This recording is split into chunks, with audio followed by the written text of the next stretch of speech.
다음은 대선을 앞두고 저희가 실시한 여론조사 결과 자세히 전해드리겠습니다. 먼저 3명의 후보가 맞붙는 가상 대결부터 살펴보겠습니다.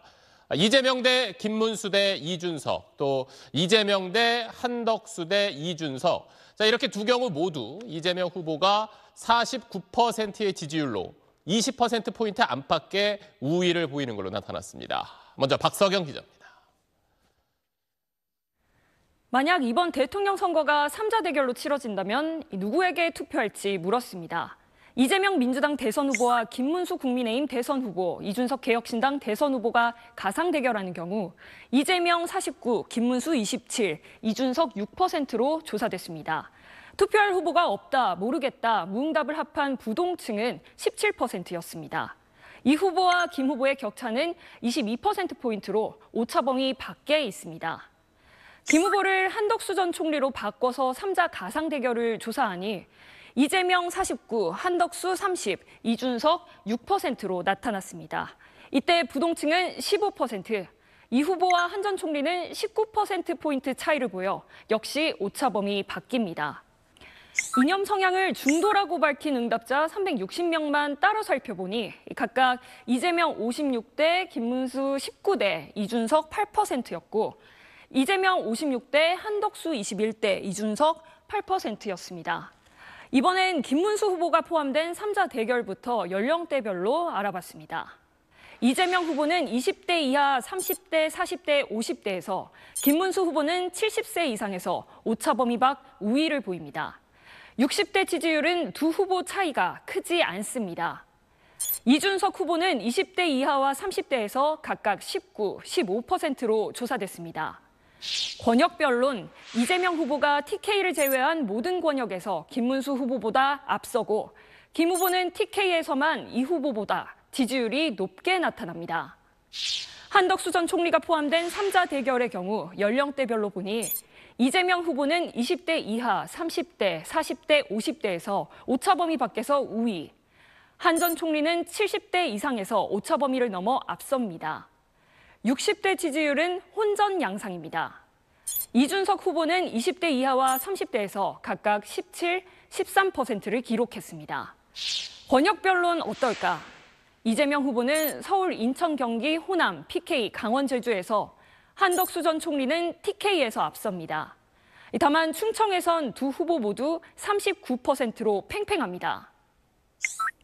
주요 정당과 무소속 후보를 대상으로 내일이 대선 투표일이라면 누구에게 투표할지도 물었습니다. 이재명 48, 김문수 17, 한덕수 16, 이준석 4, 이낙연 2%로 조사됐습니다. 기타 후보 1, 부동층은 12%였습니다. 민주당 등 기존 야권 지지층에선 이재명 후보가 85%를, 국민의힘 지지층과 무당층에선 김문수 후보와 한 전 총리가 각각 34와 33%를 나타냈습니다. SBS 박석영입니다. 김문수 국민의힘 대선 후보와 한덕수 전 총리 사이의 단일화에 대해서도 알아봤습니다. 누가 더 단일 후보로 적합하다고 생각하는지 물어봤더니 김문수 26%, 한덕수 27%로 오차범위 안쪽이었습니다. 또 단일화해야 한다는 응답은 42%로 하지 말아야 한다는 응답 32%보다 더 높게 나타났습니다. 이어서 박하정 기자입니다. 이번 대선에서 거론되는 김문수 국민의힘 대선 후보와 한덕수 전 총리 간의 단일화에 대해 어떻게 생각하는지 물었습니다. 단일화를 해야 한다 42, 하지 말아야 한다 32%였습니다. 국민의힘 대선 경선의 여론조사 방식이었던 국민의힘 지지층과 무당층 467명의 응답만 따로 떼어 살펴보면 단일화해야 한다는 의견이 73%로 하지 말아야 한다는 의견 11%를 크게 앞섰습니다. 두 후보 간 단일화를 한다면 누가 더 단일 후보로 적합하다고 생각하는지도 물었습니다. 김문수 26, 한덕수 27%로 오차범위 안에 있었습니다. 적합하다고 생각하는 후보가 없다거나 모르겠다 또는 무응답은 47%였습니다. 국민의힘 지지층과 무당층의 의견만 따로 떼어 살펴보니 김문수 29, 한덕수 47%로 한 전 총리가 김 후보를 오차범위 밖에서 앞섰고 단일화해야 한다고 한 422명의 응답에서도 35%는 김문수 후보가, 53%는 한덕수 전 총리가 단일 후보로 더 적합하다고 봤습니다. 한 전 총리가 대통령 권한대행을 사퇴하고 이번 대선에 출마한 것에 대해선 적절하다 34, 적절하지 않다 61, 모르겠다 또는 무응답 6%였습니다. 중도층에선 30%가 적절하다고, 65%가 적절하지 않다고 답했습니다. SBS 박하정입니다. 이번 조사에선 대선 투표에 참여할 의향이 최근 바뀌었다는 응답이 19%로 나타났습니다. 그 가운데 43%는 이재명 민주당 대선 후보의 대법원 판결 결과가 투표 의향을 바꾸는데 가장 큰 영향을 미쳤다고 답했습니다. 이 내용은 김수영 기자가 전하겠습니다. 이번 대선 투표에 참여할 의향이 최근 들어 달라졌는지 물었습니다. 원래부터 투표할 생각이었고 그 생각에 변함이 없다 78, 투표할 생각이 있었지만 생각이 바뀌어 투표하지 않으려 한다 5, 투표할 생각이 없었지만 생각이 바뀌어 투표하려고 한다 14, 원래부터 투표할 생각이 없었고 그 생각이 변함이 없다 3%였습니다. 전체 응답자의 19%가 투표 참여 의향이 달라졌다고 답한 겁니다.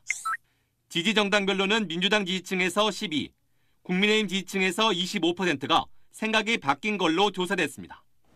생각이 바뀌었다는 응답자 187명에게 가장 크게 영향을 미친 게 무엇인지 더 물어봤습니다.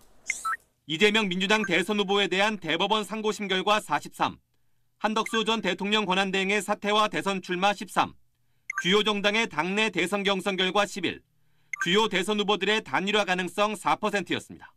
대법원 상고심 판결에 대해서 마냥 안심할 수는 없다는 민주당 지지층의 위기감과 이제 한번 해볼 만하다는 국민의힘 지지층의 기대감이 서로 지지층의 결집에 영향을 미친 것으로 보입니다.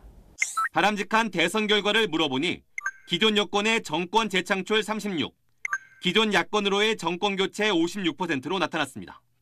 정당 지지도는 민주당 46, 국민의힘 33, 조국혁신당 2, 개혁신당 3, 진보당 1% 등 순으로 나타났습니다.